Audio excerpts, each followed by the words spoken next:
സർവത്ര ഗോവിന്ദനാമ സങ്കീർത്തനം. ഗോവിന്ദ ഗോവിന്ദ. ഹരിശ്രീ ഗണപതയേ നമഃ. അവിഘ്നമസ്തു. ഹരിശ്രീ ഗണപതയേ നമഃ. അവിഘ്നമസ്തു. ഹരിശ്രീ ഗണപതയേ നമഃ. അവിഘ്നമസ്തു. ഓം നമോ ഭഗവതേ വാസുദേവായ. ഓം നമോ ഭഗവതേ വാസുദേവായ. ഓം നമോ ഭഗവതേ വാസുദേവായ. കൃഷ്ണായ വാസുദേവായ. ഹരേ പരമാത്മനേ പ്രണതക്ലേശനാശായ ഗോവിന്ദായ നമോ നമഃ. നമോ ഭഗവതേ വാസുദേവായ. പീതാംബരം കരവിരാജിത ശംഖചക്രകൗമോദഗീ സരസിജം കരുണാസമുദ്രം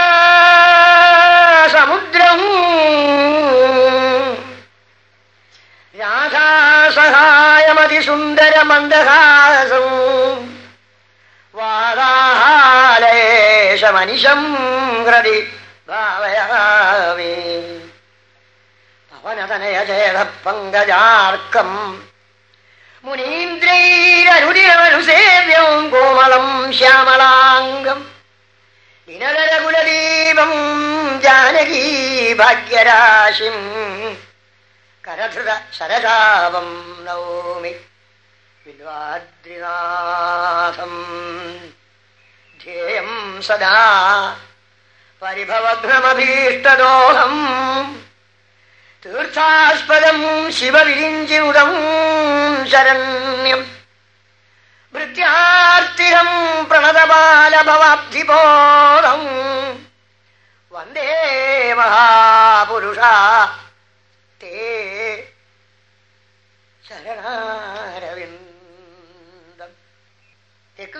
സുദുസ്ഥിരസുരേപ്സിതരാജ്യലക്ഷ്മീം ധർമ്മിഷ്ഠകാര്യവചസാ യദഗാദരണ്യം മായാമൃതം ദൈതയേപ്സിതമന്വധാവൽ വന്ദേ മഹാപുരുഷ ശരണാരവിന്ദം. കാളിന്ദീതീരവൃക്ഷമാശ്രയിച്ചുല്ലസിക്കും കാളമേഘമേ പെയ്ക കാരുണ്യസുധാവർഷം. ജീവസസ്യങ്ങൾ വാടി ഉണങ്ങി കരിയുമ്പോൾ ജീവനദാതാവായിട്ടാരുള്ളു നീയല്ലാതെ. ധർമാർത്ഥകാമമോക്ഷ സൽഫലങ്ങളെയുമാൻ ഉണ്മയായ അർഹന്മാരാം ഉത്തമ പുരുഷന്മാർ ധർമ്മമേഘമേ നിന്നെ ഹൃദയാകാശത്തിങ്കൽ കൺമിഴിച്ച നാരദം കണ്ടുകണ്ടാനന്ദിപ്പൂ. സംസാര മരുവന ദീർഘ സഞ്ചാര ക്ലിഷ്ടപുംസാം ആശ്വാസം നൽകും ശാശ്വത വൃക്ഷമേ നിൻ പാദത്തെ പകലിലാശ്രയിക്കും സാധുക്കളല്ലോ താപമില്ലാതെ ആനന്ദിപ്പോർ. നിത്യമുക്തന്മാരായ ശ്രീ ശുക നാരദാദി ഭക്തന്മാരുടെ പാദപത്മത്തെ ആശ്രയിക്കും ഞങ്ങളെ ഭക്തബന്ധോ കാരുണ്യകടാക്ഷത്താൽ തുങ്കാനന്ദികളാക്കി തീർക്കുവാൻ വണങ്ങുന്നേ. മദശിഖണ്ഡി ശിഖണ്ഡ വിഭൂഷണം മദനമന്ധരമുഗ്ധമുഖാംബുജം വ്രജവധൂനയനാം ജലവഞ്ചിതം വിജയതാം മമ വാങ്മയജീവിതം. മന്ദാരമൂലേ മദനാഭിരാമം ബിംബാധരാപൂരിത വേണുനാദം ഗോ ഗോപഗോപീജനമധ്യസംസം ഗോപം ഭജേ ഗോകുലപൂർണചന്ദ്രം. വ്രജേ വസന്തം നവനീതചോരം വ്രജാംഗനാനാം ജതുഗൂ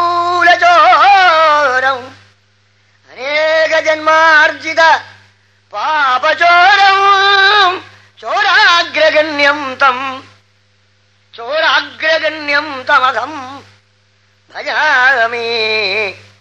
മന്ദം മന്ദം മധുരനിനദൈർവേണുമാപൂരയന്തം വൃന്ദം വൃന്ദാവനഭുവി ഗവാം ചാരയന്തം ചരന്തം ഛന്ദോ ഭാഗേ ശതമഖമുഖധ്വംസിനാം ദാനവാനാം ഹന്താരം തം കഥയ രസനേ മമ രസനേ കഥയ കഥയ ഗോപകന്യ ഭുജംഗം രസനേ കഥയ കഥയ ഗോപകന്യ ഭുജംഗം.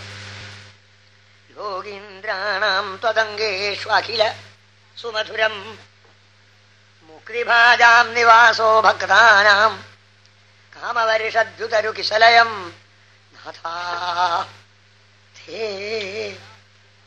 പാദമൂലം നിത്യം ചിത്തസ്ഥിതം മേ ഭവനപുരപദേ കൃഷ്ണ കാരുണ്യ കാരുണ്യ സിന്ധോ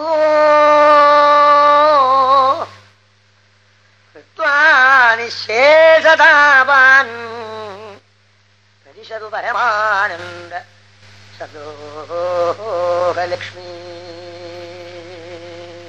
ഹയോം നമോ ഭഗവതേ വാസുദേവായ സച്ചിദാനന്ദരൂപായ വിശ്വോൽപത്യാദിഹേതവേ താപത്രയവിനാശായ ശ്രീകൃഷ്ണായ വയം നമഃ.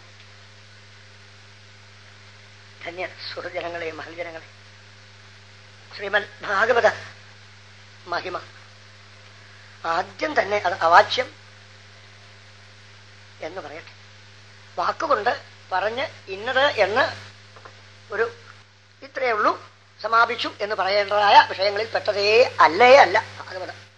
അതിന്റെ മഹിമ എത്രയുണ്ട്. സമുദ്രം എങ്ങനെയാണോ അവർണ്ണനീയം, ആകാശം എങ്ങനെയാണോ അചിന്യം അത്യത്ഭുതം സർവത്ര നിറഞ്ഞിരിക്കുന്നത്, ഇതൊക്കെ പോലെ എന്നുകൂടി പറഞ്ഞാൽ പോരാ. നൽപ്പത്തൂർ അദ്ദേഹം അരുളി ചെയ്തതുപോലെ അതൊക്കെ കാലങ്ങൾക്കും ദേശങ്ങൾക്കും അവധിക്ക് അടിയിലാണ്, അടങ്ങിയിരിക്കുകയാണ്.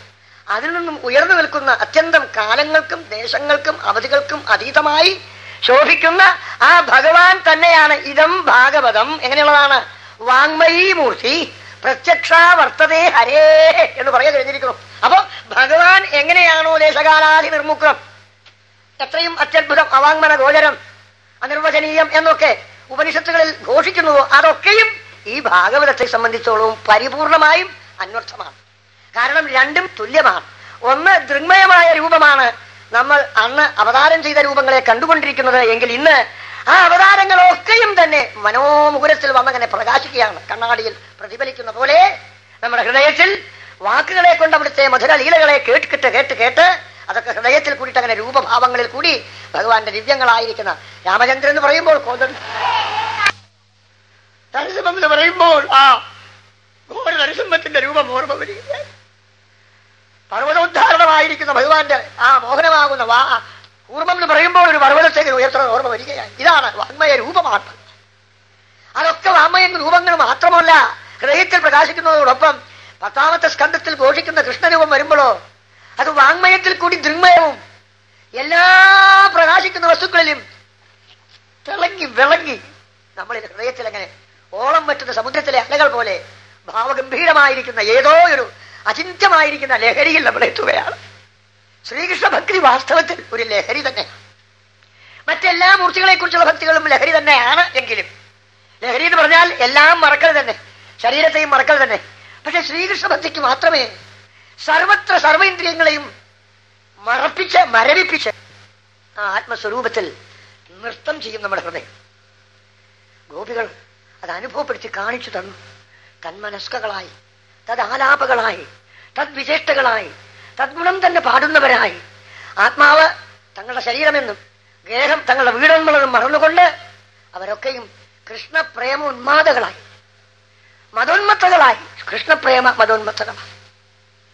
അവർ വിഹരിണികളായി, ലൗകിക വികാരത്തിൽ നിന്നും ചിന്തിക്കാൻ പോലും സാധിക്കാത്ത ആത്മാനന്ദ വികാരമായ രസോവൈരസ എന്ന് വേദം ഘോഷിക്കുന്ന രാസലീല വിലാസ കേളി രംഗത്തിൽ അവർ അവധൂത പരമഹംസന്മാർക്ക് പോലും എത്താൻ സാധിക്കാത്ത ദേഹം വിട്ട് ആത്മാവിൽ ആനന്ദാനുഭൂതി അനുഭവിച്ച് നർത്തനം ചെയ്യുക, പാട്ടുകൾ പാടുക, ഓടുക, ചാടുക, ആലിംഗനം ചെയ്യുക. ഉന്മത്തവൽ നൃത്യരീതി എന്ന് നാരദ മഹർഷി അവിടെ നിന്ന് എഴുതിയെടുത്തു തന്റെ ഭക്തിസൂത്രത്തിന്റെ പ്രമാണം തത്ര ഗോപിക. ഭക്തിക്ക് പ്രഹ്ലാദനെ അദ്ദേഹം പറഞ്ഞില്ല ഉദാഹരണമായിട്ട്. ധ്രുവനെയും എടുത്തില്ല, പാഞ്ചാലിയെയും എടുത്തില്ല. സതീരത്നമായിരിക്കുന്ന പാഞ്ചാലിയെ അല്ലേ ഭക്തിക്ക് ആദ്യം പറയേണ്ടത്? അതന്നെ, അങ്ങനെ തന്നെ. പക്ഷെ അവരൊന്നും അല്ല അവിടെ കണ്ടത്. അദ്ദേഹം പ്രേമത്താൽ ഉന്മാദകളായി തങ്ങളെ തന്റെ ഇടമില്ലാതെ മറന്ന് തങ്ങളിലുള്ള ആത്മസ്വരൂപനായ കണ്ണനെ സർവത്ര സ്നേഹിച്ച് അവരെ ഇല്ലാതായി. കൃഷ്ണനും സ്നേഹവും മാത്രമായി ബാക്കി ഒന്നുമില്ല.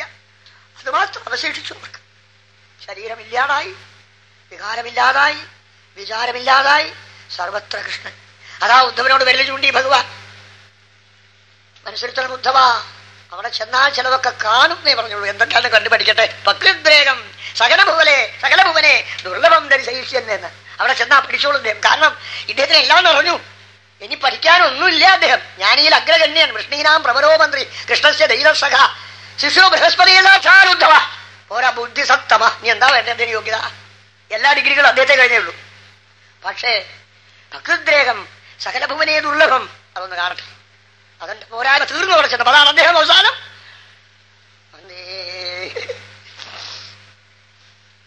എന്താ സ്ത്രീകള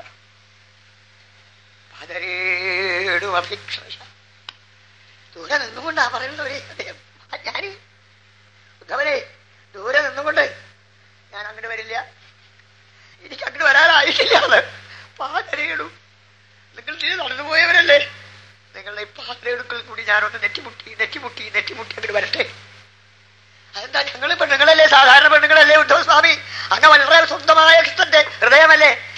യാസാം ഹരികഥോൽഗീതം പുരാതി ഭുവനത്ര. നിങ്ങളിങ്ങനെ ഉച്ചൈസ്തരം ഉദ്ഘോഷിച്ചില്ലേ ആ ഭഗവാന്റെ മഹിമ? സർവത്ര ഗോവിന്ദ മോദര മാധവേരി ധൈര്യ കൊണ്ട് പോവാ പാവങ്ങളെ, വിക്രയരുതാമകളാണ്. അപ്പൊ അതുകൊണ്ട് ഈ ഭക്തിയാണ് നമുക്കുണ്ടാവേണ്ടത് എന്ന് മറ്റേത് ശാസ്ത്രങ്ങളിൽ പറഞ്ഞതിനേക്കാൾ എത്രയോ അനുഭവവേദ്യമാകുന്ന നിരവധി ഉത്തമ മാതൃക ഭക്തജനങ്ങളുടെ കഥകളെ ഉദാഹരിച്ച് ഭക്തിയില്ലാത്ത ജന്മം വ്യർത്ഥം, എന്തുണ്ടായിട്ടും പ്രയോജനമില്ല. അലം ഹൃദൈഹി അലം ജ്ഞാനകഥാലാപൈഹി എന്നങ്ങനെ തുറന്നു പറഞ്ഞ ഒരു ഗ്രന്ഥം ഈ ഭാഗവതം മാത്രം. ഭക്തിരേഖ ഇവ മുക്തിദ. നിങ്ങൾക്ക് എന്ത് സമ്പാദ്യം ഉണ്ടെങ്കിലും, നിങ്ങൾക്ക് എല്ലാ വിധങ്ങളായ യോഗ്യതകളുണ്ടെങ്കിലും, അതൊക്കെ കമിഴ്ത്തി വെച്ച കുടത്തിന്റെ മേലൊഴിച്ച വെള്ളം പോലെ നിങ്ങൾക്ക് ഭക്തി ഇല്ലെങ്കിൽ യശസ്ത്രീയാമേവ എന്ന് വിളിച്ചു പറഞ്ഞു കൊടുക്കും. എല്ലാ യോഗ്യതകളും നിങ്ങൾക്കുണ്ടെങ്കിലും അവിസ്മൃതി ശ്രീധര പാദപത്മയോ ഗുണാനുവാദ ശ്രവണാദിഹരെ, ശ്രീഹരിയുടെ പാദപത്മങ്ങളെ നിങ്ങൾ ഓർക്കുന്നില്ല എങ്കിൽ, നിങ്ങൾക്ക് ശ്രീഹരിയുടെ പേര് പറയുമ്പോൾ ഒഴുകുന്നില്ല കണ്ണിൽ നിന്ന് വെള്ളമെങ്കിൽ, നിങ്ങളുടെ രോമങ്ങൾ നിങ്ങൾ അറിയാതെ കണ്ട് എഴുന്നേൽക്കുന്നില്ല എങ്കിൽ, നിങ്ങളുടെ ഞാനേ എന്റെ എന്നുള്ളതായ ശരീരഭാവം നിങ്ങൾ മറക്കുന്നില്ല എങ്കിൽ നിങ്ങൾക്ക് ഭക്തി എവിടെ എന്നാ ചോദിച്ചത്. അപ്പൊ ദുരന്ത എടുത്ത് ചോദിച്ചില്ലേ, കഥഞ്ചിൽ ചിത്തം ശുദ്ധിയെന്ന്. എല്ലാം ഉണ്ട്, നാമം ജപിക്കുന്നുണ്ട്, കഥ പാടുന്നുണ്ട്, കഥ പറയുന്നുണ്ട്. പക്ഷെ അതും താനുമായിട്ട് അഭ്യാസവും പോലെ വല്ല പ്രയോജനമുണ്ടോ? അഭ്യാസിയുടെ കഥ ഞാനും കളിക്കും, ഓടും ചാടും ഒക്കെ തകടം മറിഞ്ഞ് തകർക്കുകയാണ്. അഭ്യാസിയാ. അത് കഴിഞ്ഞാൽ അയാൾക്ക് അതുകൊണ്ട് ജീവിതം പറ്റില്ല. എന്തെങ്കിലും തരണം. ആ അഭ്യാസിയുടെ കഥ പോലെ ആവുള്ളൂ. ഞാനും കളിക്കാരൻ എങ്ങനെയാണോ അനേക താളം നല്ലോണം ട്രെയിൻ ചെയ്ത് പഠിച്ച് കിട്ടാന്ന് കമ്പിമൽക്കടി ഓടുന്നത് എന്ന പോലെ 334 അധ്യായങ്ങളും കണ്ണടച്ച് പറയാം. അതിലെ അർത്ഥങ്ങളൊക്കെ തകർത്ത് തരിപ്പണമാക്കാം. പക്ഷെ അതൊക്കെ അവിടെ, അത് പ്ലാറ്റ്ഫോം ലൈഫ്. അത് കഴിഞ്ഞാൽ പിന്നെ ഇഷ്ടം പോലെ അല്ല. അത് ഭാഗവതം ഉപദേശിക്കുന്നത് പ്രവർത്തന പദ്ധതിയിൽ കൊണ്ടുവരാൻ ഇത്രയും ഉത്തമമാകുന്ന ഗ്രന്ഥം വേറെ ഇല്ല എന്നർത്ഥം. എത്ര എളുപ്പ ഭഗവാൻ പറയുന്നു കൊടുക്കാം ഉദ്ധവനോടെ. ഉദ്ധവ ഒരു വിഷമമില്ല എന്നാ പറഞ്ഞത്. ഹതവേഗതൈഷ്യാമി മമധർമാൻ സുമംഗളാൻ എന്നാണ്. എന്റെ മംഗളമായിരിക്കുന്ന ആ ധർമ്മത്തെ ഞാൻ അങ്ങേക്ക് ചുരുക്കം പറഞ്ഞുതരാന്ന് പറഞ്ഞു. കുര്യാൽ സർവാണി കർമാണി. വല്ല വിഷമമുണ്ടോന്നാ ചോദിച്ചത്. മദർത്ഥേശനകൈസ്മരൻ. എന്നെയും കൂടി വിളിക്കൂ ഒരു കൂട്ടുകാരനായിട്ട്. ഏത് കർമ്മം ചെയ്യുമ്പോഴും എനിക്കുണ്ടൊരു ചേട്ടൻ കരിനീലപ്രകാശവാൻ കരിഞ്ഞെ സഹായിപ്പാൻ തുനിഞ്ഞുകൊണ്ടിരിപ്പവൻ. അത്ര കഥ പോയതാണ് അദ്ദേഹം. ഒരു വിളി വിളിക്കൂ എന്നെ, ഞാനും കൂടെ വരാമല്ലോ. ഉണ്ണുമ്പോഴും ഉറങ്ങുമ്പോഴും നടക്കുമ്പോഴും കിടക്കുമ്പോഴും ഭർത്താവിനോട് സംസാരിക്കുമ്പോഴും ഭാര്യയോട് സല്ലപിക്കുമ്പോഴും പുത്രന്മാരെ വാത്സലിക്കുമ്പോഴും ഇതും കൂടി ഒന്ന് ഓർമ്മ വയ്ക്കരുത്. കഴിഞ്ഞു. എന്നാ ഉദ്ധവ പിന്നെ അവന്റെ കഥ എന്താ അറിയോ? ഞാൻ അഭിജേഷ ദുരാചാരോ ഭജതേ മാം അനന്യഭാക് സാധുരേവ സമന്തവ്യ സമ്യക് വ്യവസിതോ ക്ഷിപ്രം ഭവതി ധർമാത്മാ.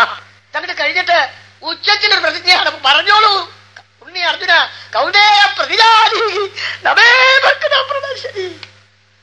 പറഞ്ഞോളൂ, ഞാനാ പറയാൻ പറഞ്ഞത്, തുറന്ന പറഞ്ഞോളൂ. ഉദ്ധവ സത്യമാണ്, എന്റെ ഭക്തര് അൺവപി ഞാൻ കീഴ്പോട്ട് കൊണ്ടുപോയില്ല.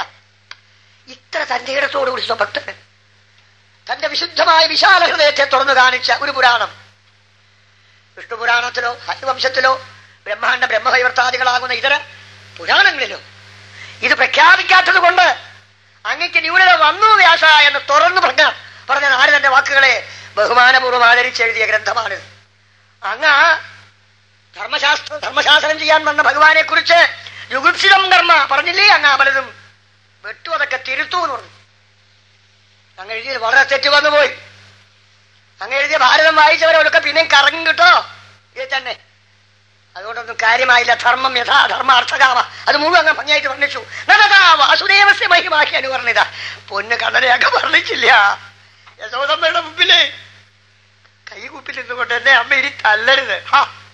ഭുവനത്തിന്റെ മുഴുവനും അനന്തകോടി ബ്രഹ്മാണ്ടങ്ങൾക്ക് ഏകനായകൻ തന്റെ പ്രേമ മാതാവിന്റെ മുമ്പിൽ വിറയ്ക്കുന്നു, കൈ കൂപ്പുന്നു, വിളിച്ച് കണ്ണീരൊഴുക്കി കരയുന്നു. ഞാൻ ഇനി കുറ്റം ചെയ്യില്ല, ഞാൻ മണ്ണ് തിന്നില്ല. അതില്ല, ഇവരൊക്കെ പറഞ്ഞു. ഒരു വെറുതെ പറയാ അല്ല. ഏട്ടനും പറഞ്ഞു. ഇപ്പൊ ഏട്ടന് കുറേശ്ശെ കൂട്ടുദോഷം വന്നു. അതുകൊണ്ട് കുറേശ്ശെ ഏട്ടനും കളവ് പറയാൻ തുടങ്ങി. എന്നാ ഞാൻ നോക്കട്ടെ. നായ കൊടുത്തു, അണ്ടകോടികളെ കാണിച്ചു കൊടുത്തു. ആ ഈശ്വരനെ ഭരിക്കണം.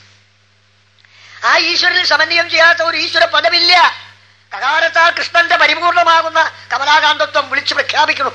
പേര് കൃഷ്ണനിടാൻ കാരണം കമലയുടെ കാന്തനാണെന്ന് ഇനി മനസ്സിലാവും ജനങ്ങൾക്ക്. അതുകൊണ്ടാ കമലാകാന്ത അങ്ങനെ തുടങ്ങാണ്. അപ്പോൾ ഇത്രയധികം മഹിമ ഭഗവാന്റെ തുറന്നു പ്രഖ്യാപിച്ചു. അതെങ്ങനെ?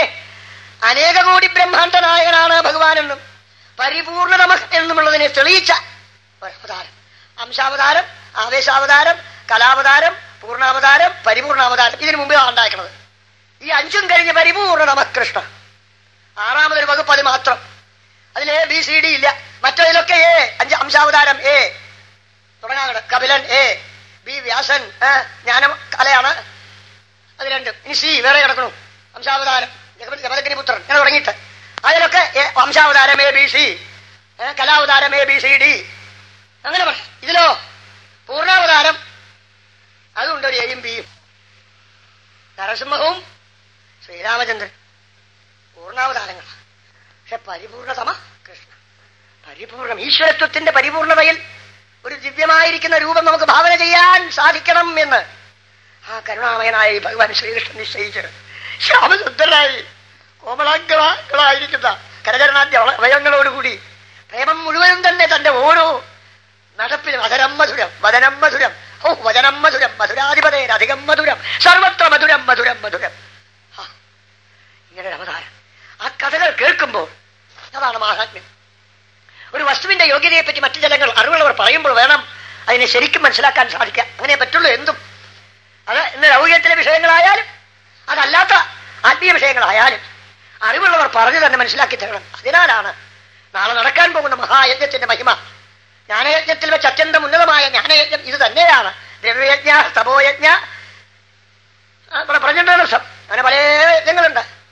ദ്രവ്യയജ്ഞങ്ങളുണ്ട്, തപോയജ്ഞങ്ങളുണ്ട്, അനേക യജ്ഞങ്ങളുണ്ട്. പക്ഷേ സർവയജ്ഞങ്ങളും സതു കർമ്മവിസൂചകാന്ന് എടുത്തു. അനേക വിധത്തിൽ ബന്ധങ്ങളെ പെടുത്തുന്നതാണ് യജ്ഞങ്ങളൊക്കെ. ഇതൊരു കർമ്മമില്ലാന്ന് മാത്രമല്ല താപത്രയ ഉന്മൂലനം. ഇതുകൊണ്ട് ആധ്യാത്മിക ആദിഭൗതിക ആദിദൈവികങ്ങളായ സർവ്വകാലങ്ങളിൽ മുമ്പും ജന്മം തുടങ്ങി വന്നു മുതൽ ഇന്ന് വരെ നാം ചെയ്തതൊക്കെയും തീരെ മാച്ചു കളഞ്ഞ് ഇനിമേൽ ഇങ്ങനൊന്നും വരാതെ കണ്ട് അതിനെ ശുദ്ധ സ്ഫടികമാക്കി തീർത്ത് അതിൽ തന്റെ ദിവ്യമാകുന്ന അത്യന്തമുദാരമായ ഉദാത്ത മംഗള വിഗ്രഹത്തെ പ്രകാശിപ്പിക്കുന്ന ഗ്രന്ഥം ഭാഗവതം മാത്രം. അത് ചിലരങ്ങനെ പറയും. അവരെടുത്ത പുസ്തകം തന്നെ ഏറ്റവും നല്ലതെന്ന്. രാമായണവും പറയും വാൽമീകിം ഭൂത രാമസാമന ഗാവിനി പുനാതി ഭുവനം പുണ്യ രാമായണ മഹാനദി. അപ്പൊ അതുപോലെ അല്ല. അത് അതാത് ഗ്രന്ഥങ്ങളെ സംബന്ധിച്ചോളം ഒരു മഹിമ പറയേണ്ട ആവശ്യമുണ്ട്. ഈശ്വരനെ കുറിച്ചുള്ള മഹിമ അതിൽ നല്ലോണം പ്രകാശിപ്പിച്ചിട്ടുണ്ട്. വേദവേദ്യ പരേപുംസി ജാതേ ദശരഥാത്മജേ വേദ പ്രാചേതസാരാസിൽ സാക്ഷാത് രാമായണാത്മക. അതുകൊണ്ട് സാക്ഷാത് രാമായണം പ്രതിപാദ്യ വിഷയം ഭഗവാൻ തന്നെ എന്ന് പറഞ്ഞാലേ ഭക്തന്മാർക്ക് ഭഗവാനാണെന്നുള്ള വിശ്വാസം വരുത്താൻ വേണ്ടിയിട്ടാണ്. അപ്പൊ ശരിയുമാണ്. ഇവിടെ അങ്ങനെയല്ല. ഇവിടെ ആ ഈശ്വരൻ എല്ലാം കൂടിയിട്ട് രൂപെടുത്ത് വന്നിരിക്കുകയാണ്. ഓ, ഐശ്വര്യവും വീര്യവും ജ്ഞാനവും യശസ്സും തേജസ്സും ഓജസ്സും കാരുണ്യവും എനിക്ക് പറയാനാവില്ല. എല്ലാം കൂടി ഒരു രൂപം.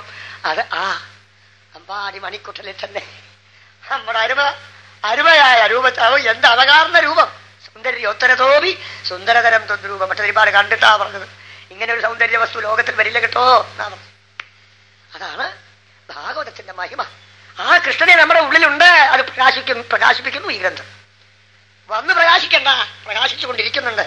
അതിന് മുമ്പിലുള്ള മൂട് പടലങ്ങളായ കണ്ണാടിയിൽ പെട്ടിരിക്കുന്നതായ പൊടി തുടച്ചു കളയുന്ന പോലെ നമ്മുടെ ഹൃദയത്തെ സ്പന്ദനം ചെയ്യിപ്പിക്കുന്ന ശക്തി സാക്ഷാൽ ദൈവിക ശക്തിയാണെന്നും ആ ദൈവിക ശക്തിക്ക് ആർക്കും കാണാനോ അറിയാനോ സാധിക്കാത്തതാണ് എന്ന് ഇതപര്യന്തം പറഞ്ഞിരുന്ന ആ ദൈവിക ശക്തിയെ ഇതാ കാണാം, എടുക്കാം, അടുക്കാം, മടിയിൽ വയ്ക്കാം, ഉമ്മ വയ്ക്കാം, പാലൂട്ടാം, താരാട്ട് പാടാം, കൊഞ്ചിക്കുഴഞ്ഞ് ആടാൻ പറഞ്ഞ ആടും. അതാണ് ഈശ്വരന്റെ ആ ഭക്തന്മാരോടുള്ള അങ്ങേയറ്റത്തെ പ്രേമം തന്നെയാണ് ഈ അവതാരം. അതിനാലാണ് ഗൗരംഗസ്വാമി പറഞ്ഞതെന്താ? കൃഷ്ണാവതാരം എന്നല്ല അവിടുത്തെ വാക്ക്, പ്രേമാവതാരം. ഈശ്വരൻ ജീവന്മാരോടുള്ള പ്രേമം കാണിക്കാൻ എഴുന്നള്ളി വന്നു പ്രേമാവതാരം. ഇങ്ങനെ പറഞ്ഞിരുന്നാല് വിളിച്ചാവോളം നിങ്ങൾ കേൾക്കാൻ തയ്യാറുണ്ടെങ്കിൽ ഞാൻ പറയാം. അത്ര പറഞ്ഞാലും അവസാനിക്കാത്തതാണ് മഹാത്മ്യം ഭാഗവതത്തിന്റെ. അതൊരു പരിധിക്കകത്ത് നമുക്ക് നിന്നുകൊണ്ടൊന്ന് സ്മരിക്കാം. ആദ്യത്തെ അധ്യായത്തിൽ ഇത്രയും മഹിമയേറിയ ഭക്തന്മാരുടെ ഹൃദയത്തിൽ ഉൾക്കൊള്ളുക തിളങ്ങി വിളങ്ങി കിടക്കുന്നതായിരിക്കുന്ന ചൈതന്യമാണ് ശ്രീകൃഷ്ണൻ നമുക്ക് ബോധ്യം തരുവാനുള്ള ശക്തിയും ഊർജവും ഈ ഗ്രന്ഥത്തിന് 5 അധ്യായങ്ങളെ കൊണ്ട് തെളിയിക്കുകയാണ് ഇവിടെ ചെയ്തത്. അത് 5 അധ്യായങ്ങളെ 2 പ്രകരണങ്ങളെ കൊണ്ട്. ഒന്ന്, ഇത്രയും ഉന്നതമായിരിക്കുന്ന ഒരു ദിവ്യഗ്രന്ഥം, വേദ ഇതിഹാസ സാരം, വേദാന്ത സാരം സർവശാസ്ത്ര സാരമായി ഇല്ലെന്ന് ഖ്യാപനം ചെയ്തതിന് ശേഷം അതിനാലുണ്ടാകുന്ന പ്രയോജനം 2 അധ്യായങ്ങളെ കൊണ്ട്. ഒരു വസ്തുവിന്റെ മഹിമ പറഞ്ഞു. അതുകൊണ്ട് നമുക്കെന്താ? അത് ഗോവർണന്റെ കഥ കൂടി അതിന്റെ പ്രയോജനം കാണിച്ചു തന്നു. ഇതാണ് അതിന്റെ ഫലം. ഇതിനെ ആശ്രയിച്ചാൽ ഒരു കാലത്തും ഗതി വരാത്തവർക്ക് പോലും പരിപൂർണമായ വൈകുണ്ഠഗതി വരുമെന്ന് മാത്രമല്ല, ചെയ്യാനില്ലാത്തതായ സർവ്വവിധങ്ങളായിരിക്കുന്ന സ്മൃതിയിലും ശ്രുതിയിലും അരുത് അരുത് അരുത് നിഷേധിച്ചതൊക്കെയും ഒന്നിച്ചു ചെയ്ത് പാപത്തിന്റെ ഒരു വലിയ രൂപം വന്ന ഒരു ധുന്തുകാരിക്കും എല്ലാവിധങ്ങളാകുന്നതായിരിക്കുന്ന സൽക്കർമ്മങ്ങളെ കൊണ്ട് ഉദ്ധരിക്കാൻ സാധിക്കില്ലെന്ന് തീരുമാനമായ ഒരു മഹാപ്രേതത്തിനും ഭാഗവത ശ്രവണാൽ മുക്തി. ഭാഗവതം കേട്ടു, അദ്ദേഹം വൈകുണ്ഠനായി ഭവിച്ചു എന്ന് ആ മാഹാത്മ്യത്തെ എടുത്തു കാണിച്ച് അതിന് ഉദാഹരണമായി സർവഭാവ വിമുക്തമാകുവാൻ ഇത് മതി എന്ന് തെളിയിച്ച 6 അധ്യായങ്ങളിലെ 5 അധ്യായങ്ങളെ കൊണ്ട് തെളിയിച്ച 6ാമത്തെ അധ്യായത്തിൽ അങ്ങനെയുള്ള ഈ മഹൽ ഗ്രന്ഥത്തെ എങ്ങനെ നാം സ്വീകരിക്കണം, എങ്ങനെ അതിനെ ആദരിക്കണം, എങ്ങനെ 7 ദിവസങ്ങളായി അതിനെ പഠിക്കണം, അതിന്റെ സമ്പ്രദായം എന്തായിരിക്കണം, ഇതാണ് ഈ 6 അധ്യായങ്ങളിൽ നമ്മളെ കേൾപ്പിച്ചു തരണത് എന്നാദ്യം സ്മരിക്കട്ടെ.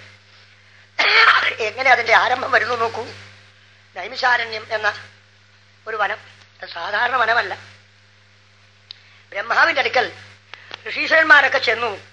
ഒരിക്കൽ കലിയുഗം വരുന്നു എന്നുള്ളത് ഭാവി കണ്ടിരിക്കുന്ന ആ മഹാത്മാക്കൾ അവ കലിയുഗത്തിന്റെ ആഗമനത്തെ കണ്ട് ഭയന്ന്, കലി അധർമ്മം കൊണ്ട് നിറഞ്ഞതാണല്ലോ കലി, അറിയാം, അവർക്കറിയാം, നമ്മളെ പോലല്ല. അവര് അതങ്ങനെ സംഭവിച്ചല്ലോ, ഇതിങ്ങനെ സംഭവിച്ചല്ലോ എന്ന് നടുക്കം കൊള്ളുന്ന അനേക സംഭവങ്ങൾ ഇന്ന് നമ്മൾ പത്രങ്ങളിൽ കൂടിയും റേഡിയോയിൽ കൂടിയും ടിവിയിൽ കൂടി അറിയുന്നുണ്ട്. നമുക്ക് ഭയം ഉണ്ടാവുന്നുണ്ടില്ലേ? അവരത് കണ്ടു ഇതൊക്കെ സംഭവിക്കുന്നത്. അപ്പൊ അവർ ഭയന്നു. കലവ് അങ്ങനെ കഴിയുടെ നില ജീവശാസുരതാംഗത ചിന്താക്രാന്തസ്യ തസ്യൈവ ചോദനേ കിംപരായണം. അവരാലോചിച്ചു തുടങ്ങി. ഇങ്ങനെ കലിയിലെ ജനങ്ങളൊക്കെ അധർമ്മികളായി തീർന്ന് ധർമ്മത്തെ മുഴുവൻ തന്നെ ഉപേക്ഷിച്ച് സനാതനമായിരിക്കുന്ന ഈശ്വരനെ മറന്ന് ഉദരം ഭരിണോ ജീവ അരച്ചാൻ വയറ് ഉദ്യോഗം വിദ്യാഭ്യാസം, അതിനുള്ള വിദ്യാഭ്യാസം, ഉദരപൂരണത്തിലുള്ള വിദ്യാഭ്യാസം, ഉദരപൂരണത്തിലുള്ളതായിരിക്കുന്നതായ ജീവിതം, ഉദരപൂരണത്തിലുള്ളതായിരിക്കുന്നതായ സദാസമയത്തിലുള്ളതായ പ്രവർത്തനം, അത് പറ്റില്ല. കഴിഞ്ഞ് മേൽപോട്ട് ഒരു ഉത്തമാംഗമുണ്ട്. അതിനെപ്പറ്റി ഇവരാരും ചിന്തിക്കാതെ കലിയുഗം നശിക്കുമല്ലോ, കലിയുഗത്തെ ജനങ്ങളൊക്കെ നശിക്കുമല്ലോ എന്ന് വിചാരിച്ച് അവരെ സഹജേന താപസന്മാരാണ്, അന്യരിൽ അങ്ങേയറ്റം അനുകമ്പ നിറഞ്ഞവരാണ്. അവരാണ് ബ്രഹ്മാവിനോട് ചെന്ന് ചോദിക്കുകയാണ്, ഞങ്ങൾ എന്തായാലും ചെയ്യണ്ടേ? കലിയുഗം വന്നാൽ അറിയൂലോ, ദൈവം വേണ്ട, ദൈവികം വേണ്ട, ദേവൻ വേണ്ട, ദേവാലയം വേണ്ട, ഒന്നും വേണ്ട, പിന്നെ വേണ്ടത് എന്താണ്? പാശ്ചാത്യൻ പറഞ്ഞ അതേ പ്രമാണം, drink, eat and be merry and die. അത് തന്നെ, തിന്നടാ, കുടിക്കടാ, ചാവട, കുടിക്കടാ ഇഷ്ടം പോലെ, പൊട്ടിക്കടാ കുപ്പി നിറയ്ക്കേ വയറ്, എന്നിട്ട് തലയ്ക്ക് ഭ്രാന്തി പിടിച്ച് ഡ്രിങ്ക്, പിന്നെ അതിനിടയ്ക്ക് ഇഷ്ടമുള്ള തിന്നണ കണ്ടതിനെ കണ്ണുള്ളതിനെ കണ്ണില്ലാത്തതിനെ എല്ലാത്തിനും പിടിച്ച് തിന്നടാ, കിട്ടുന്നൊക്കെ തിന്നോ, ഡ്രിങ്ക് ഈറ്റ്, എന്നിട്ടോ ചാടി തുള്ളടാ, ഡങ്ക് ഡങ്ക് ഡങ്ക്. ഇതല്ലേ പഠിപ്പിക്കുന്നത്? ഇതല്ലേ വിദ്യയും അഭ്യാസവും? ഇപ്പോ അതല്ല നമ്മുടെ ലക്ഷ്യം. ഭാരത സംസ്കാരം അവിടുന്ന് എത്രയോ അകന്ന് ഭൗതികമാകുന്ന പേക്കൂത്തിനുള്ള വിദ്യാഭ്യാസത്തെ, എത്രയോ ജുഗുപ്സമായ വിദ്യാഭ്യാസത്തെ വിദ്യാഭ്യാസം എന്ന് പറയാൻ പോലും വയ്യാത്ത ഈ അവിദ്യ ആകുന്ന ആ അഭ്യാസത്തെ അല്ല വിദ്യ. അത് തന്നെ എന്താ? അറിവ്. എന്തിന്റെ അറിവ്? നമ്മൾ ശരീരങ്ങളാണ്, നശിക്കുന്നതാണ്. ശീർഷയരീതി നശിക്കുന്നതാണ് ഈ ശരീരം. നമ്മൾ ശരീരങ്ങളാണെങ്കിലും നമ്മൾ ചൈതന്യമാണ്, ജീവനാണ്. നാം ജീവനാണ്. നാം ശരീരത്തോട് ഒട്ടി നിൽക്കരുത്. നശിക്കുന്ന ശരീരം നശിച്ചു പോകും, നശിക്കാത്ത ചൈതന്യം നമ്മുടെ കൂടെ എന്നും ഉണ്ടതാണ്. ആ ഉള്ളതിനെ സ്നേഹിക്കൂ. ശാരീരിക വസ്തുക്കളെ സ്നേഹിച്ച് നശിക്കാതെ ശരീരാന്തർഗതമായ ചൈതന്യനെ സ്നേഹിക്കൂ. നിങ്ങൾ ജീവിക്കൂ, നിങ്ങൾ ജീവിക്കൂ. അതാണ് ജീവിക്കാൻ പഠിപ്പിക്കുന്ന ഗ്രന്ഥമാണ് ഭാഗവതം. അതാണ് ജീവിതം. മറ്റത് വാക്കുകളെ ജീവിതമുള്ളൂ, നശിക്കുന്ന ജീവിതം. തിന്നുക, കുടിക്കുക, ചാവുക, പഠിക്കുക, പഠിപ്പിക്കുക, ശമ്പളം മേടിക്കുക, പിന്നെയും ഭാര്യ ഉണ്ടാവുക, കുട്ടികൾ ഉണ്ടാവുക. അത് കഴിഞ്ഞാൽ അവരെ പഠിപ്പിക്കുക, നിങ്ങളൊക്കെ MA BA തോന്നിമാസങ്ങളാക്കി തീർക്കുക. എന്നിട്ട് നാട്ടുകാരൊക്കെ കല്ലെറിയുക, ചീത്ത പറയാ. ഇങ്ങനെ അല്ലാതെ കണ്ട് മറ്റ് യാതൊരു വിധത്തിലുള്ളതായിരിക്കുന്ന ഉദ്ബോധനം നമുക്ക് തരുന്ന വിദ്യാഭ്യാസം അല്ലിത്. അത് തുറന്ന് പറയാണ്ട് നിവൃത്തിയില്ല എന്ന് കാലഘട്ടം അത്ര കണ്ടത്. അപ്പൊ ഇത് കണ്ടു മറിയുക. സത്യനാസി തപശൗച സ്വാധ്യായ താപർജവം ഉദരം ഭരിണോ ജീവാഹ വരാഹ കൂടഭാഷക. ശിശുനോദന പരികളെന്നാ പേര് തന്നെ പറഞ്ഞ് അത് വ്യാഖ്യാനിക്കേണ്ട ആവശ്യമില്ല. ഇത് രണ്ടേ ഉള്ളൂ ലോകത്തിൽ, വേറെ ഒന്നും വേണ്ട. ഭാര്യ വേണം, ഊണ് കഴിക്കണം, തന്നെ. അത് കണ്ടപ്പോ അവര് ബ്രഹ്മാവിനൊക്കെ സങ്കടം പറഞ്ഞപ്പോ ബ്രഹ്മാവ് ഉപദേശിച്ചു, പേടിക്കണ്ട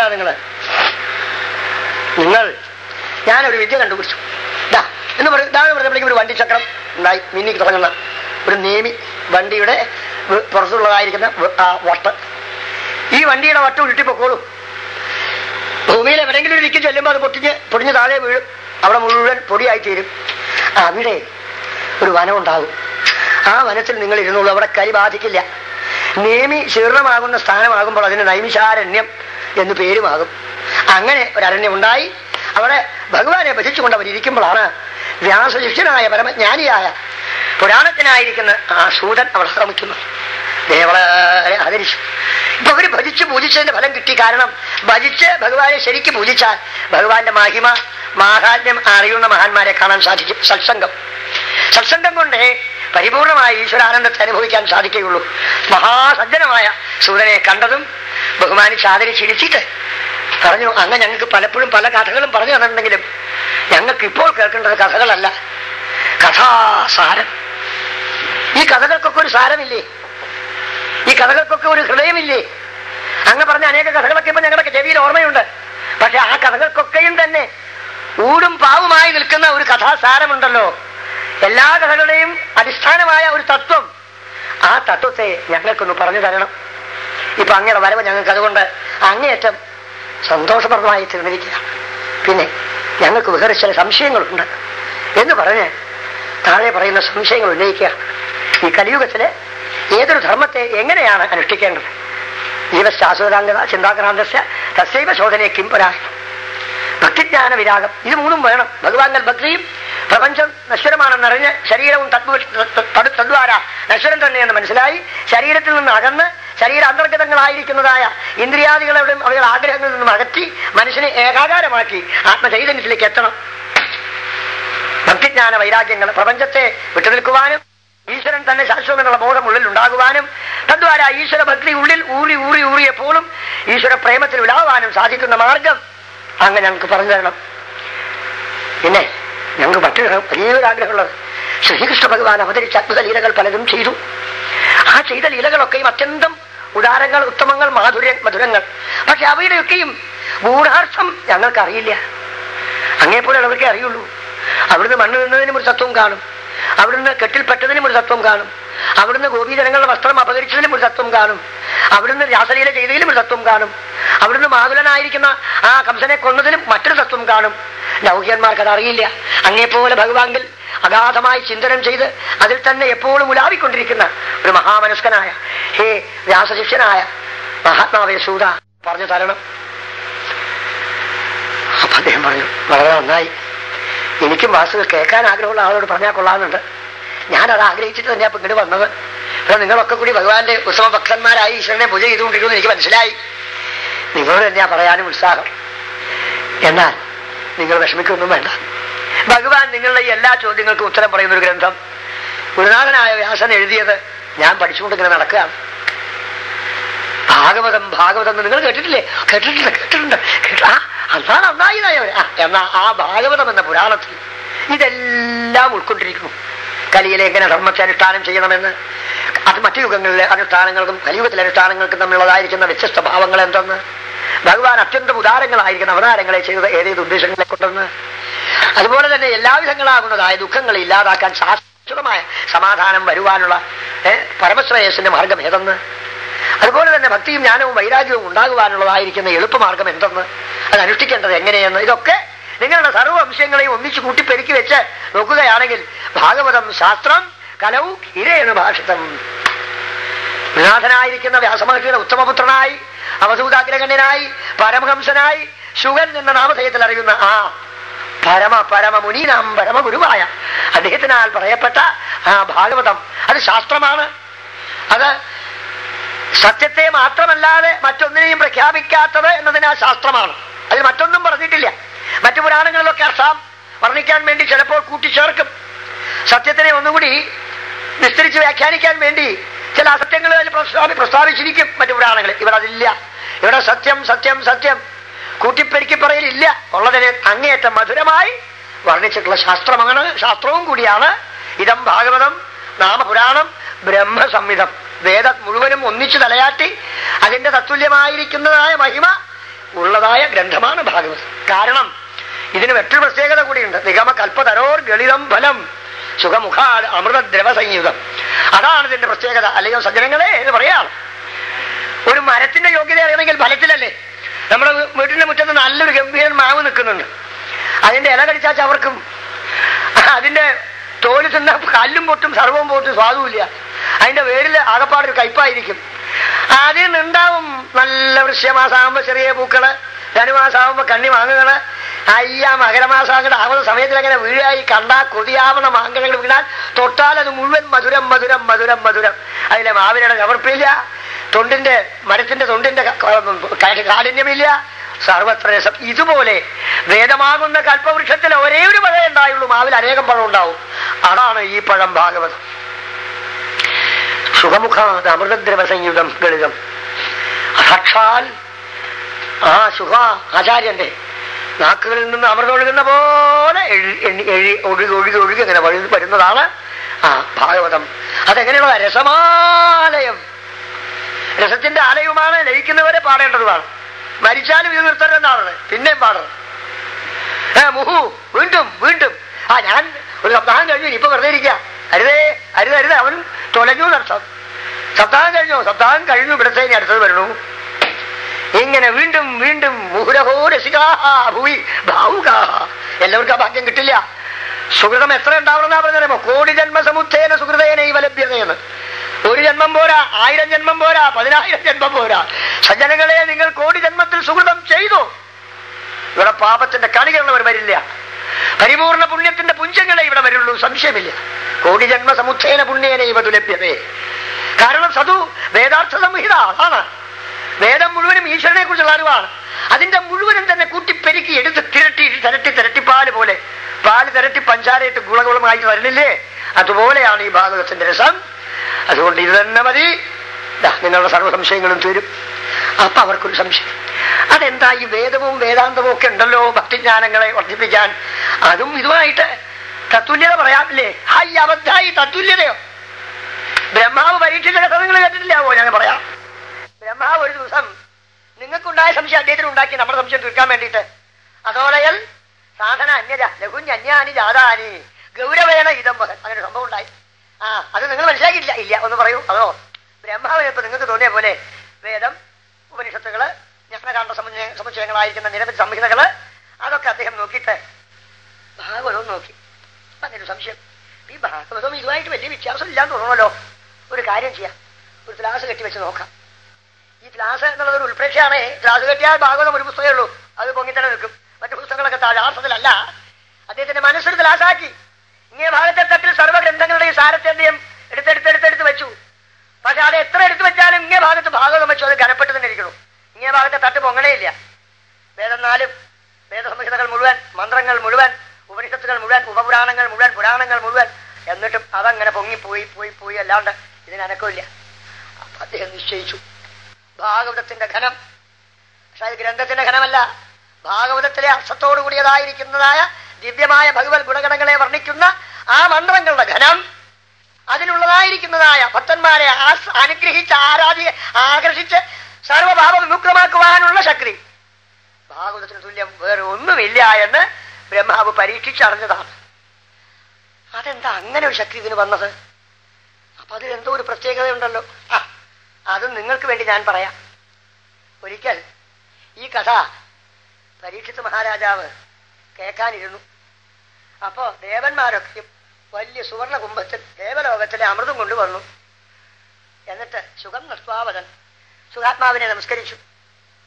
അദ്ദേഹം നോക്കി, സ്വകാര്യ കുശലാഹ, ഇവര് സ്വാർത്ഥികളൊക്കെ വന്നിട്ടുണ്ടല്ലോ, ഇവർക്കിപ്പോ ഇവിടെ എന്താ കാര്യം? എന്തായ അദ്ദേഹത്തിന്? ഇവരൊക്കെ സ്വാർത്ഥികളാ, സ്വന്തം കാര്യം ചിന്ത ബാധ അത് തന്നെ. മറ്റുള്ളവർ തുലഞ്ഞാലും വേണ്ടില്ല, ജീവിച്ചാലും വേണ്ടില്ല, പ്രശ്നമില്ല, നമുക്ക് ജീവിക്കണം, അങ്ങനെ ഉണ്ടല്ലോ കുറെ കൂട്ടിരുന്നും അന്നും എന്നും. അതിൽ പെട്ടവർ തന്നെയായി ദേവന്മാരും. അപ്പൊ അവരിവിടെ എന്തിനാ വന്നേന്ന് വിചാരിച്ചു നെറ്റി വിളിച്ച് നോക്കി അദ്ദേഹം.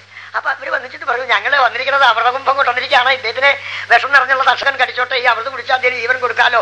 അങ്ങ് ഈ ഭാഗവതമാകുന്ന അമൃത് ദേവലോകത്തിൽ ഞങ്ങൾ അങ്ങേക്ക് മാലയിടാം, ആദരവ് തരാം, എന്ത് വേണമെങ്കിലും ചെയ്തു തരാം, അങ്ങോട്ട് വന്നാൽ കൊള്ളാം. അദ്ദേഹം മുഖത്ത് നോക്കി. ഇങ്ങനെ വേറൊരാളും അദ്ദേഹം പറഞ്ഞിട്ടില്ല, ഇവരോട് പറയാൻ നല്ല രസം തോന്നി. അദ്ദേഹം നോക്കിയിട്ട് പറഞ്ഞു, കോ കഥ കോ സുധാലോ കഷ്ടം, നിങ്ങളോട് ഞാൻ എന്ത് പറയുന്നു? കരിക്കട്ട എടുത്ത് അത് കൊണ്ടുവന്ന് നല്ല രത്നം തരാം, ഈ കരിക്കട്ട ഇങ്ങോട്ട് തരാമെങ്കിൽ അല്ലെ, ഈ കരിക്കട്ട എടുത്തോളൂ, ആ രത്നം ഇങ്ങോട്ട് തന്നോളൂ അല്ലേ. നിങ്ങളുടെ അമൃതേ കരിക്കട്ടയ്ക്ക് തുല്യമാണ് രത്നത്തിന്റെ മുമ്പിൽ എന്ന പോലെയും ശാശ്വതമായ ഈശ്വരാനന്ദത്തെ കൊടുക്കുന്ന അമൃതത്വമശ്വരതേ എന്ന അമൃതനേക്കാൾ എത്രയോ താഴ്ന്നതാണ് തൽക്കാലം 100 ആയുസുള്ളത്, 150 അല്ലെങ്കിൽ 120 ആകുന്നത് വരെയുള്ളതും അത് കഴിഞ്ഞാൽ പിന്നെയും മൃതമാകുന്നതുമായിരിക്കുന്ന താൽക്കാലികമാകുന്ന സുഖഭോഗങ്ങളെ കൊടുക്കുന്ന ദേവലോകത്തിലെ അമൃതവിടെ. എനിക്ക് നിങ്ങളുടെ പൂജ ഒന്നും വേണ്ടൊക്കെ പോയി നിങ്ങൾക്ക് തരില്ല. അതായത് സുരന്മാർക്ക് പോലും ലഭിക്കാത്ത പുണ്യമാണ് ഭാഗവതം കേൾക്കുന്നവർക്ക് കിട്ടുന്ന പുണ്യം. അതാണ് സുരന്മാരെ പ്രാർത്ഥിച്ചിട്ടും അവരെ പരിഹസിച്ചയച്ചു അദ്ദേഹം. ദേവാൻ ജഹാസ, മതി ഇവിടെ നിന്ന് ചാടിയ തുള്ളൊന്നും വേണ്ട, പോണം അവിടെ പോയി സുഖമായിട്ട് ഉർവശിയും കണ്ട് രംഭയും കണ്ട് തിലോത്തമയും കണ്ട് അങ്ങനെ സുഖമായിട്ട് കഴിയണം. ഞാനിവിടെ ഈ രാജാവിനെയും ഈ ഗംഗാരിയുടെ വാസികളായ ഭക്തന്മാരെ ഇത് കേൾപ്പിക്കട്ടെ, ഗുഡ് ബൈ ടാറ്റ എന്ന് പറഞ്ഞതാണ്. അപ്പൊ അവർക്കും കിട്ടില്ല. കാരണം എന്തെന്ന്? അതോ തന്റെ പരമോപദേശം കേട്ട് പരമഭക്തനായിരിക്കുന്ന ഉദ്ധവസ്വാമി തൃപ്പാദത്തിൽ അങ്ങനെ കണ്ണീര് കൊണ്ട് കഴുകി നിന്നിട്ട് അവിടുത്തെ അനുഗ്രഹം കൊണ്ട് അടിയനൊന്നും ഇനി പ്രപഞ്ചബന്ധം വരില്ല എന്ന് ബോധ്യം വന്നു കഴിഞ്ഞു.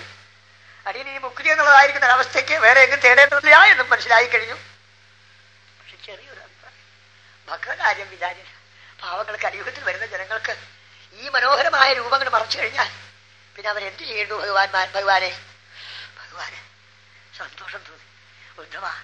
ഉദ്ധവ അങ്ങേപ്പോലെ ഒരു ജീവസ്നേഹിയെ കാണാൻ വിഷമമാണ്. അങ്ങക്ക് അവനവന്റെ കാര്യമാണെങ്കിൽ അങ്ങ് ഇതെല്ലാം സാധിച്ചു എന്ന് പറഞ്ഞു വല്ലേ. വരുവാൻ പോകുന്ന സജ്ജനങ്ങളെ കുറിച്ചുള്ള അങ്ങയുടെ ഈ ചിന്തനം എന്നെ അങ്ങേയറ്റം അങ്ങയുടെ ഈ ചോദ്യം കൊണ്ട് സന്തോഷിപ്പിച്ചിരിക്കുന്നു. ഒന്ന് ആലോചിച്ചു. അങ്ങയുടെ സംശയം ഞാൻ തീർത്തു തരാം. ഞാനിപ്പോൾ ഈ ശരീരം മറിച്ചാൽ എനിക്ക് വേറെ എങ്ങും പോക്കില്ല. എന്റെ മനോഹരമായ ദിവ്യലീലകളെ വർണ്ണിക്കും അടുത്ത് തന്നെ വ്യാസൻ, ഞാൻ തന്നെയായ വ്യാസൻ എന്റെ അത്ഭുത ലീലകളെ വർണ്ണിക്കുമ്പോൾ സ്വകീയം യത് ഭവേത്തേജ, എന്റെ യാതൊരു അത്ഭുതമാകുന്ന തേജസ്സാണോ ഉള്ളത് ഉദ്ധവ, അതിനെ ഭാഗവതയഥാൽ ഞാൻ എന്റെ ദിവ്യലീലകളെ വർണ്ണിക്കുന്ന ശ്രീമദ് ഭാഗവതം പുരാണതിലകം യത് വൈഷ്ണവാനാം പ്രിയം എന്ന് ഇനി ഘോഷിക്കും ഒരു ഗ്രന്ഥം ഉണ്ടാവും. അതിനകത്ത് അക്ഷരം പ്രതി ഞാൻ എന്റെ സച്ചിദാനന്ദത്തെ പ്രകാശം ചെയ്തോളാം. കാരണം ഇന്ന് അങ്ങ് എന്നെ കാണുന്ന ഈ രൂപത്തെക്കാൾ ഹൃദയത്തിൽ വാങ്മയിയായിരിക്കുന്ന എന്റെ ചരിത്രത്തെ കേട്ട് കേട്ട് കേട്ട് കണ്ണിൽ കാണുന്നതിനേക്കാൾ കണ്ണിൽ കണ്ട അനുഭൂതിയിൽ കണ്ണിൽ കാണുകയും മനസ്സിൽ കാണുകയും സർവ്വ ഇന്ദ്രിയങ്ങളിലും ആ നീലമേഘ ശ്യാമവർണ്ണ കാന്തി തിളങ്ങുകയും വിളങ്ങുകയും ചെയ്യും പോലെ സന്തോഷായ ഉദ്ധവനെ വീണ് നമസ്കരിച്ച് പാതുകയും കൊണ്ട് പിന്നെ പോവാം. അപ്പോൾ ഭഗവാന്റെ പ്രത്യക്ഷാവർത്തത അതാണ് ശ്രീമദ് ഭാഗവതാഖ്യോയം പ്രത്യക്ഷ കൃഷ്ണയേവഹി. ഭഗവാന്റെ ദിവ്യരൂപമായിട്ട് തന്നെ ഇത് വർത്തിക്കുന്നു എന്നുള്ളതാണ് ഇതിന്റെ പ്രത്യേക മഹിമ. അങ്ങനെയോ എന്നാൽ ഞങ്ങൾക്ക് ഈ മഹിമയുള്ള ഈ ഭാഗവതത്തെ ആദ്യം എപ്പോൾ എങ്ങനെ എവിടെ സംഭവിച്ചു ഇതിന്റെ പ്രചാരം എന്ന് കേട്ടാൽ കൊള്ളാം എന്നായി. അതോ അത് നിങ്ങളുടെ ചോദ്യം വളരെ നന്നായി. സാക്ഷാത് ഭഗവാന്റെ പരമഭക്തൻ നിത്യദാസൻ ശ്രീനാരദൻ കലിയുഗം വരാൻ പോകുന്നു എന്ന് മുൻകൂട്ടി കണ്ടിട്ട് ആകെ വിഷമിച്ച് യുഗം വന്നതോടുകൂടി അദ്ദേഹം ഒരു ഭ്രമണം നടത്തി. എവിടെയെങ്കിലും സത്യധർമാദികൾ ആചരിക്കുന്നുണ്ടോ എന്ന്. അദ്ദേഹം നടന്ന ദിക്കിൽ ഒന്നും കണ്ടില്ല. അദ്ദേഹം എവിടേക്കാ പോയതെന്ന് പറയാനാവില്ല. ഹരിക്ഷേത്രം, കുരുക്ഷേത്രം, ശ്രീരംഗം, സേതുബന്ധനം ഏവമാതിരു തീർത്ഥേഷു ഭ്രമമാണ് ഇതസ്തത നാവശ്യം കുത്രജിത് ശൗര്യം ധർമ്മ നാവശ്യം കുത്രജിത് ധർമ്മം.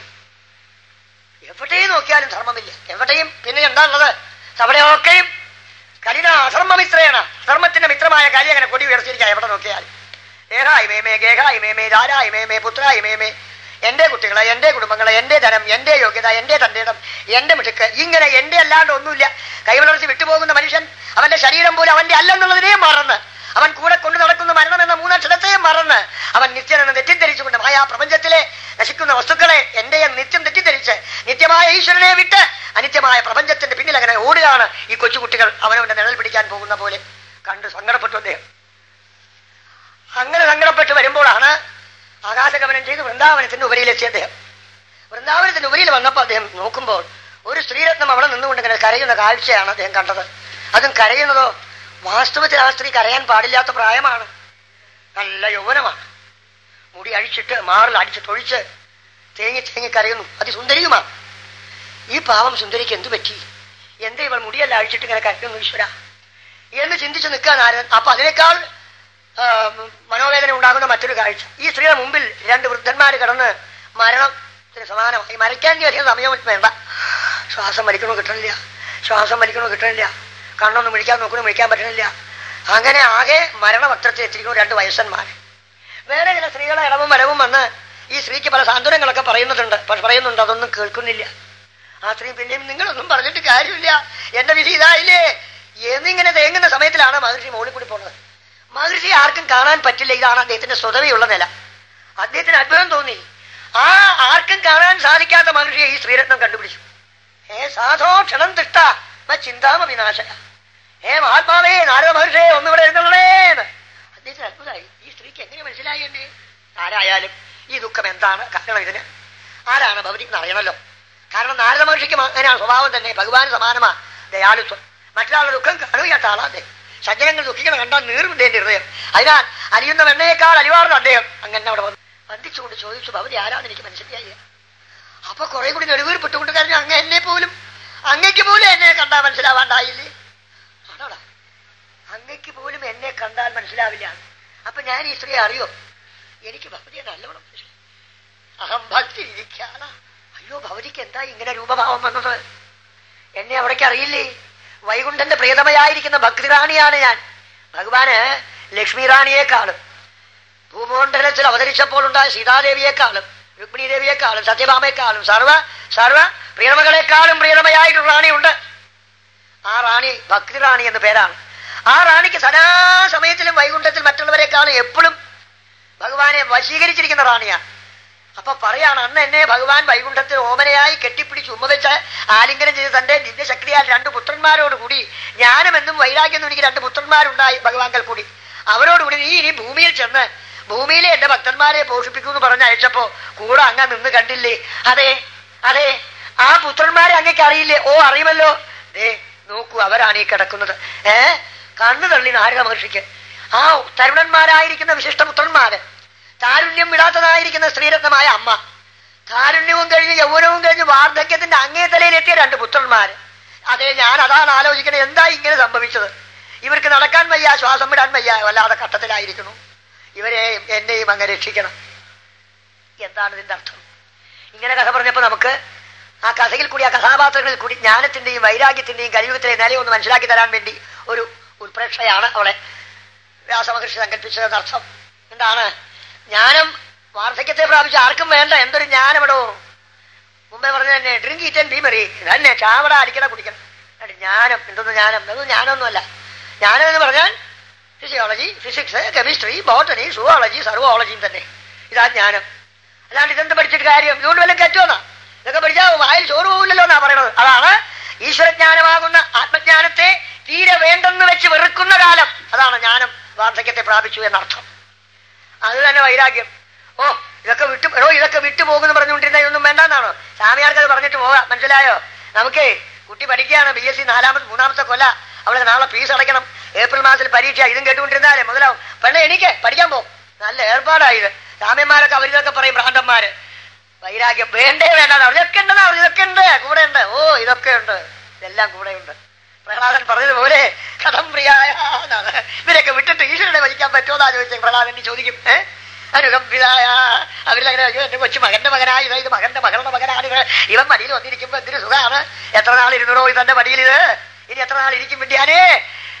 തന്റെ മരണം തന്റെ വായൽ അങ്ങനെ പിടിച്ച് കാറിൽ നിന്നുകൊണ്ടിരിക്കുകയാണ് ആ പാമ്പ്, മരണപ്പാമ്പ്. അത് കിടന്ന് പിടയാണ്. എന്നിട്ടാണ് മകന്റെ മകളുടെ മകനെ ചോറൂണും കഴിഞ്ഞ് പുണ്ടാനം പറഞ്ഞതുപോലെ ഉണ്ണി ഉണ്ടായി വേൾപ്പിച്ച് അതിലൊരു ഉണ്ണി ഉണ്ടായി കണ്ടാവൂ ഞാനെന്നും ഇഷ്ടം അങ്ങനെ ചിന്തിച്ചിരിക്കവേ എന്ത് പറ്റി, അവിടെ എന്താ കരച്ചിലേ പോയി, ഇനിയില്ല കഥാവശേഷം തന്നെ, ഇതറിയുന്നില്ല.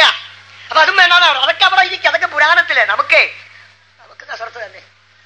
ഇതാണ് അന്നത്തെ ശോച്യനില എന്ന് അദ്ദേഹം കണ്ടു. അതാണ് ജ്ഞാനവൈരാഗ്യങ്ങൾ വാർദ്ധക്യത്തെ പ്രാപിച്ചു എന്ന് കഥാരൂപത്തിൽ നമുക്ക് മനസ്സിലാക്കി തരാം. ഭക്തിക്ക് ഊരം മുഴുവനും വന്നിട്ടില്ലെങ്കിലും ജ്ഞാനവൈരാഗ്യം ഇല്ലാത്ത ഭക്തി ആവില്ല. തന്റെ പുത്രന്മാരെന്നർത്ഥം. ഭക്തി വന്നാൽ ജ്ഞാനവും വൈരാഗ്യവും നിറയെ നിറയെ നിറയെ തന്നെ. അതിന് ഊനം വന്നാൽ ഭക്തി അല്ലാതെ ഭക്തിക്ക് ശക്തിയില്ല എന്നർത്ഥം. അതാണ് ഭക്തി ക്ഷീണിച്ചിരിക്കുക.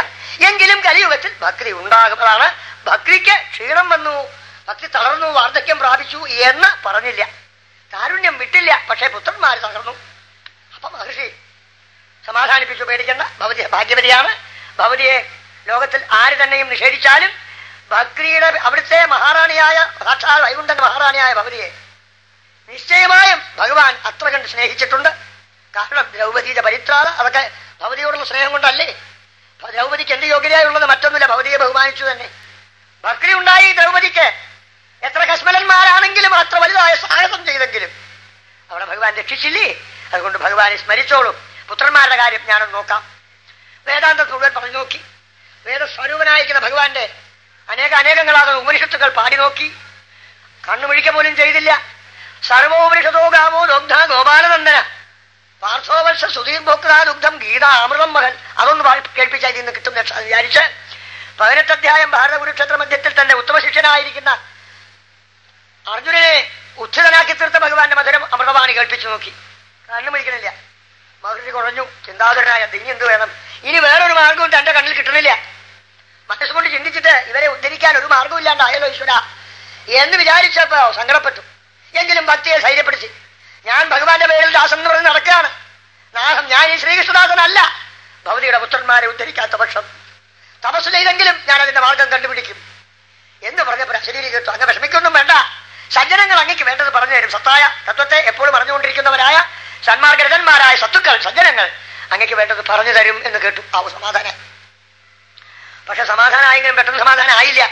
അദ്ദേഹം കാണുന്ന അനേക സജ്ജനങ്ങളോട് ചോദിക്കാൻ തുടങ്ങി. അവരൊക്കെ ഭയപ്പെട്ടു ഇദ്ദേഹം കണ്ടപ്പോൾ. കാരണം ഇദ്ദേഹം നമുക്ക് പറഞ്ഞു തരേണ്ട ആളാ. ഇദ്ദേഹം നമ്മളോട് ചോദിക്കണം, അതേ ഭക്തി വൈരാഗ്യങ്ങൾ പുഷ്ടിപ്പെടാൻ എന്താ വേണ്ടത്, ഭക്തിജ്ഞാന വൈരാഗ്യങ്ങൾ ഭൃഗു വസിഷ്ഠൻ തുടങ്ങിയവരൊക്കെ ഇദ്ദേഹം കാണാൻ തുടങ്ങിയപ്പോഴും അവർ ഒളിഞ്ഞു തുടങ്ങി. ചോദിച്ചാൽ പറയാൻ പറ്റില്ല, ചിലർ വിട്ടില്ല. അങ്ങ് ഞങ്ങളോട് ചോദിച്ചാൽ ഞങ്ങളെ പരീക്ഷിക്കല്ലേ, അങ്ങ് ഞങ്ങൾക്ക് പറഞ്ഞു തരുന്ന ആളല്ലേ, അങ്ങ് ഞങ്ങളോട് ഒന്ന് ചോദിക്കാവുന്നൊക്കെ ആയി. അപ്പൊ മഹർഷി നിശ്ചയിച്ചു, ആ ശരീരം കേട്ടത് ശരിയാണ്, പക്ഷെ അത് അനുഭവത്തിൽ വരുന്നില്ല, തപസ് ചെയ്യണേ. നേരെ ബദരീകാശ്രമത്തിൽ തന്റെ സ്ഥാനമാണ്. നാരദ മുനി എപ്പോഴും തപസ്സനുഷ്ഠിക്കുന്ന സ്ഥാനമായതുകൊണ്ട് നാരദക്ഷേത്രം എന്നുകൂടി പേരുള്ളതായിരിക്കുന്ന ശ്രീ ബദരീനാഥ് അദ്ദേഹം ചെന്നു. കണ്ണടച്ച് തപസ് ചെയ്യാനാ ഉദ്ദേശം. തപസ് ചെയ്യാനായിക്കൊണ്ട് സങ്കല്പിച്ചങ്ങ് ഇരിക്കുമ്പോഴാണ് തെരെ തന്റെ കണ്ണിലേക്ക് അങ്ങനെ സൂര്യന്റെ തിമിരത്തെയും ഇല്ലാതാക്കുന്നതായിരിക്കുന്നതായ രശ്മികളെ പോലെയുള്ള ചൂടുള്ള രശ്മിയല്ല, അജ്ഞാന വിവരത്തെ അന്ധകാരത്തെ ഇല്ലാതാക്കുന്നതായ ജ്ഞാനരശ്മി പകർന്നുകൊണ്ടിരിക്കുന്ന 4 അദ്ഭുത ജ്ഞാനസൂര്യന്മാർ ഇങ്ങനെ വരുന്ന അടുക്കലേക്ക്. സനകൻ, സനന്ദൻ, സനൽകുമാരൻ, സനാതനൻ. സത്തായ വസ്തുവിനെ സദാസമയത്തിലും അനുഭവിച്ചു കൊണ്ടിരിക്കുന്നവരെന്ന് ഓരോ വാക്കിലും പ്രവൃത്തിയിലും എപ്പോഴും ഈശ്വരനിൽ തന്നെ വിലാപിക്കൊണ്ടിരിക്കുന്ന ആ ആനന്ദ മൂർത്തികൾ 4 പേരും സനാതനന്മാരാണ്. അവർക്ക് പേര് ശാശ്വതന്മാരെന്ന് പേരാണ്. സദാ വൈകുണ്ഠ നിലയമുള്ളവരാണ്. ബാലഭാവത്തിൽ നിന്ന് ഒരിക്കലും ഉയരാത്തവരാണ്. എന്നും ഭഗവത് ഗുണങ്ങളെ പാടുകയല്ലാതെ ശ്വാസോച്ഛ്വാസം പോലും മറ്റൊന്നിന് ഉപയോഗിക്കാത്തവരാണ്. അങ്ങനെയുള്ള ആ മഹാസത്താഗ്രഗണ്യന്മാര് അവരങ്ങനെ വന്നു. അവർ വന്നപ്പോൾ അവരെ വന്ദിച്ചു, പൂജിച്ചു, അവരെ ഇരുത്തി.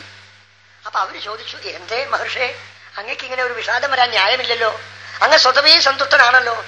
അപ്പൊ എല്ലാ വിവരങ്ങളും നിങ്ങൾക്ക് അറിയുമെങ്കിലും ഞങ്ങളുടെ സങ്കടം പറയാം, ഞാൻ സങ്കടം പറയാം. വൃന്ദാവനത്തിന്റെ ഉപരിയിൽ സഞ്ചരിച്ചപ്പോൾ കണ്ട കാഴ്ചയും താൻ തന്നെ ഭൂമണ്ഡലം മുഴുവൻ ചുറ്റിയപ്പോൾ ദേവതായനങ്ങളും മറ്റേ തീർത്ഥസ്നാനഘട്ടങ്ങളൊക്കെയും കലിയാൽ ബാധിച്ച അധർമ്മങ്ങളും ഒക്കെയും ഒന്നെടുത്തു പറഞ്ഞിട്ട് ഇതിനൊരു മാർഗമില്ലേ, അത് ഞാൻ നിങ്ങളെ പോലെയുള്ളവരെല്ലാം ധാരാളം പറഞ്ഞു തരാനുള്ളത്. ദാഹിക്കുന്നവർക്ക് വെള്ളം നല്ല അമൃത് കൊടുക്കുന്ന സ്വഭാവത്തോടു കൂടിയവരല്ലേ നിങ്ങൾ? അതുകൊണ്ട് പറഞ്ഞു തരൂ എന്താണ് വേണ്ടത്. അപ്പൊ അവരൊന്ന് മന്ദഹസിച്ചു. അങ്ങക്ക് ഇങ്ങനെ മറവി വരാമോ?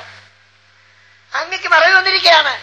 അങ്ങ് പണ്ടേ ബ്രഹ്മലോകത്തിൽ വന്ന് അച്ഛനായ ബ്രഹ്മാവിനോട് അങ്ങ് ആരെയാണ് ധ്യാനിക്കണം ചോദിച്ചപ്പോൾ ആ സർവേശ്വരനായിരിക്കുന്ന നാരായണന്റെ മഹിമയെ അനുഭവത്തിൽ വരുത്തിയ തന്റെ ചരിത്രത്തെ പറഞ്ഞുകൊണ്ട് ഇനി ഞാൻ അങ്ങക്ക് ആ ഭഗവാൻ എനിക്ക് ഉപദേശിച്ചതിനെ തരാം, അത് നല്ലോണം പഠിച്ചതിനെ മനനം ചെയ്തതിനെ വിസ്തരിച്ചോളൂ എന്ന് പറഞ്ഞ് 4 ശ്ലോകത്തിൽ ഒരു ഉപദേശം തന്നില്ലേ.